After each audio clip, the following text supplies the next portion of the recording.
And I think you guys can tell this is not Cog Hill Farm.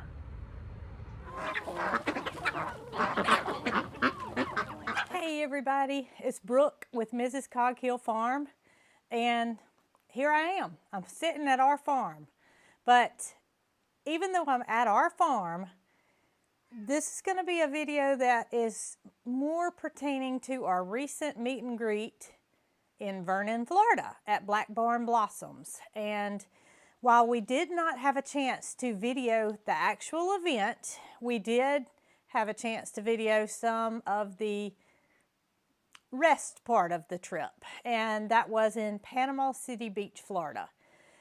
So first and foremost, the event was phenomenal. I can't thank Gina and Hank enough at Black Barn Blossoms for having us for a meet and greet, and the event was a sunflower festival. They had so many things going on. They had lots of vendors set up, food trucks, live bands. It was a great day. Even if you didn't come to meet us and you came just to enjoy the festival, it was a great event, and I think anybody that attended would say so. So why am I sitting here in this chair talking about our trip? Well, that's because we didn't plan on doing any videoing. We planned on just going to the meet and greet and having a good day afterwards down at the beach. But after I got there and started seeing what I was seeing with Marycarl's enthusiasm for taking pictures, I decided to make this my video, and I hope you guys will enjoy it. I think you will. But I didn't have a microphone. I didn't have any kind of way to keep the sound to where you could actually understand me. So that's why I'm going to sit here and kind of narrate what happened and what went on for our mini vacation down in Florida. So if you guys listen to our live, you know that we love to frequent a state park called St. Andrews State Park. So from the time we decided that we would attend the Black Barn Blossom Sunflower Festival, Marycarl's mind was set on photography. And this is something that she's really gotten interested in the past year. And you guessed it, photography pertaining to birds is what she is most interested in. She has no desire to photograph humans, no desire to photograph much of anything that doesn't fly. And so she started following a site called eBird, where she can see the birding hotspot. She can input data from what she's actually seen.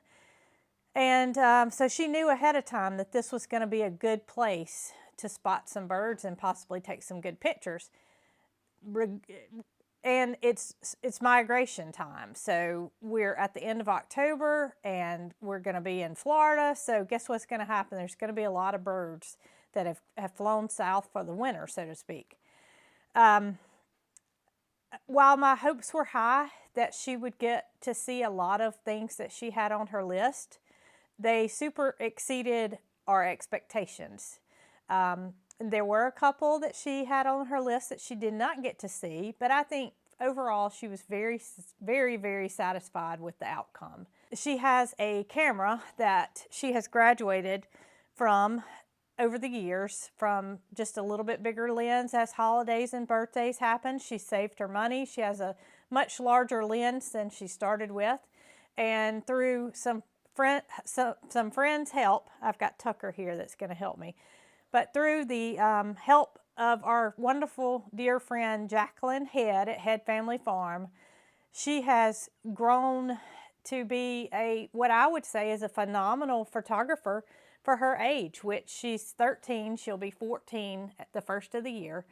So for a child to have interest in photography at the age that she is, to me is just, I'm thrilled, because at her age, I had no interest in anything such as that. I was a sports-loving girl. I kind of feel like this is something that she will carry with her throughout her life and maybe expand to things other than birds. Who knows?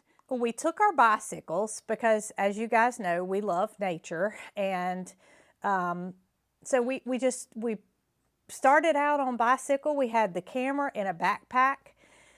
We were able to take it from one birding hotspot to another and walk on trails and just be quiet, enjoy each other, and see what we came up with.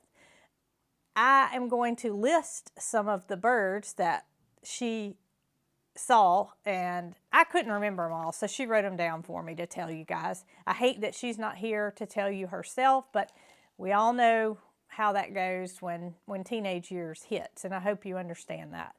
So some of the birds that we were able to see was a pie-billed grebe, which is, I call it a duck. She says it's not a duck, it's a water bird.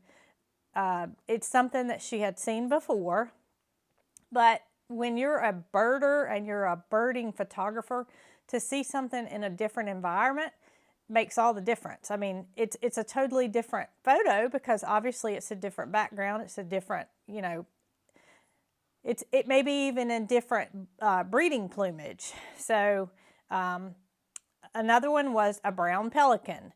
She wanted to see a white pelican. We do think that we saw one from a distance while driving, but we couldn't confirm that. So no pictures of a white pelican, but she did get some of a brown pelican. Sanderling. Now, she did not mention all the little chickadees and gray catbirds and woodpeckers, things that she sees at home. She didn't mention those. These are things that we don't normally see. Ruddy turnstone, and that is a bird that actually turns over stones with its beak and gets the goodies out from underneath. A willet. That is something that was very unique to me. So she was able to get some good pictures of those. A tricolored heron.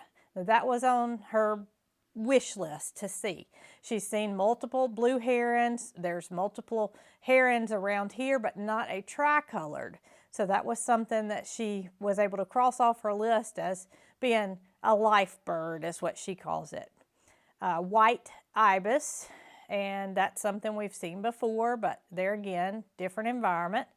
And these were some of her favorites that she got to see.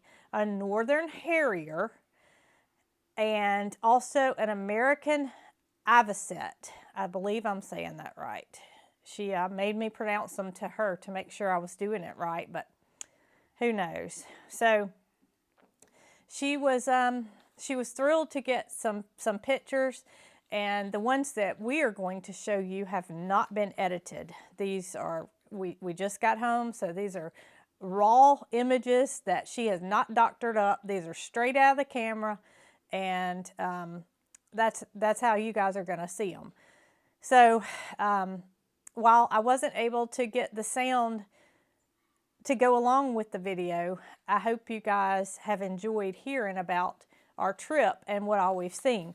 Now, there were several highlights of the trip for me, but besides the meet and greet, of course, that was my favorite because I love to meet each and every one of you. If you weren't able to come, don't give up, because we will be at other events in the future.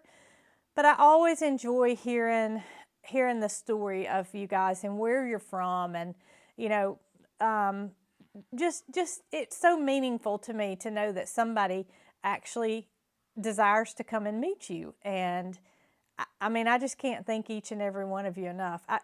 I can tell you that we are very genuine people. We are what you see on the video. There is no made-up story, and we just live each day to the fullest, and hopefully our followers do as well, because I mean, life is too short to live any other way. So if you were able to come, we enjoyed meeting you, and if you were not, maybe in the future. So the meet and greet was obviously my favorite part of our trip, and it was a short trip. I think you guys are going to find this quite interesting. So I don't eat oysters. I'm not, it's no rhyme or reason why I don't eat them. It's just something, here's my Rocky. It's just something that I have no desire to consume. Now, I did taste Jason's this trip. He likes oysters to be baked. And what they do is they take the oyster in the shell and they add all these toppings to it. There's lots of different conglomerations, but they bake them in the oven. And most of the time they have cheese on the top, and so it's melted, and you know, it just puts that oyster in a different setting besides being raw, I guess you would say. Now, my dad always ate raw oysters, and to me, I'm not eating anything raw. I need it to be cooked, but that's me. Everybody's different. So every time we ate somewhere, Jason ordered baked oysters if they offered them. And this particular restaurant we were eating at for lunch was, you were overlooking I guess it was more like a bayou, and it was covered in lily pads. There were turtles everywhere that Marycarl enjoyed watching. There was a couple of ducks that we got to see, and even some Muscovies were swimming around out there. It looked like just a great big alligator pit, so to speak. But we're eating our lunch, and I had grilled shrimp. So we're eating our lunch, and all of a sudden, Jason stops. And he said, "Y'all, I just got a pearl." And we were like, "What?" "I just got a pearl." And so he takes it out of his mouth because he's eating his oysters with a fork. And when he bit down, he bit into a pearl. And I've got it here to show you. Actually, I'm going to show it to you in the cup, because if I try to pick it up, you can see it right there. If I try to pick it up, I'm liable to drop it. But I have never heard of anybody getting a pearl in an oyster. And so immediately I was just like, oh my gracious, I can't believe this. I was just floored. I couldn't believe it. So I Googled it immediately, and it said it's a 1 in 10,000 chance that you could find a pearl. And I don't even know if that means that maybe 1 in 10,000 oysters has a pearl. It doesn't necessarily mean somebody could find it. Nonetheless, doesn't matter. It was a spectacular happening for me. Even though I wasn't the one eating the oysters, I dumped my water cup out and said, "Give me that," and I put it in the cup where it's been the entire time. So that was a pretty neat happening that may not ever happen to us again. Who knows? If Jason keeps eating oysters, his odds will be higher, but you're not going to find me eating oysters to find a pearl. I'll just come along for the ride. But we did get to see a couple of alligators, lots of turtles, as I said, and lots of jellyfish. So the water was, I could get in it, and I did do that. I got in it up to about my knees, and I spent a lot of time using one of the sand shovels that you guys sent to sift through. It's meant for goat feces, but I was using it to sift through shells to try to find shark's teeth or sand dollars or anything that I could find that would interest me. So yes, those shovels that you guys sent for the goat feces came in handy for our trip to the beach. And I think you guys know that we don't get to get away very often, but when we do, and here's Bandit. Uh-oh, right, you almost made me drop my pearl, baby. That would have been bad. And Bandit's gonna try to get it out of the cup. When we do have a chance to get away for a meet and greet, so to speak, I cannot say thank you enough to Nick and Zoe from Chestnut Hills Farmstead, because they come over and they take care of all of our loved animals. They love on them. They feed them, nurture them just like we do when we're here. And without them, we couldn't go on a trip like we did and enjoy just a little day or two away from the farm. So if y'all don't follow Nick and Zoe at Chestnut Hills Farmstead, go over there and give them a thank you from us, from you, for taking care of our babies, because these boys, they were able to stay home because Nick and Zoe took care of them. Dee Dee did go and stay at her favorite veterinarian's office, And Holly went to a doggy daycare that's in Prattville. It's called A Lucky Dog, and it's phenomenal. They took such good care of her. They sent us pictures every day, and for those couple of days we were gone, it made us feel really comfortable knowing that she was in good hands.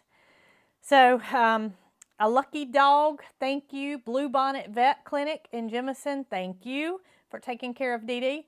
And then Arlo, Gidget, and Dixie, they were able to go in and out, and Mom took care of them. So I hope you guys enjoyed hearing about our short trip away from the farm, because we don't get to do that very often.